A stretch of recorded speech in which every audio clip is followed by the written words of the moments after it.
Welcome again, people, back to the channel. If you see the title, you don't know the bus conductor in a problem. So anyway, like and share and subscribe. Thanks for the support.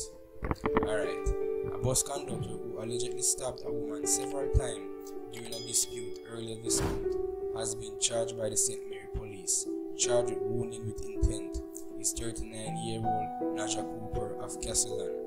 He is expected to appear in the St. Mary court on Thursday, March 31, according to the police.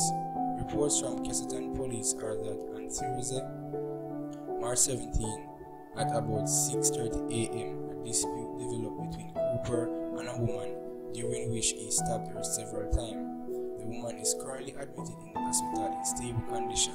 A probe was conducted and Cooper was subsequently arrested on Thursday, March 26. He was charged in relation to the incident.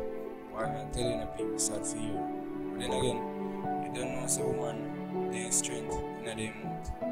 So once you do them and say certain things, just walk away. If you follow them, you hurt them, because them can't fight away. A man built for fight and they don't stay so. They just in strength in their mouth. So if you just leave them alone and know better. Anyway, still, thanks again for tuning in. Next time, thanks for support. Like and share, subscribe.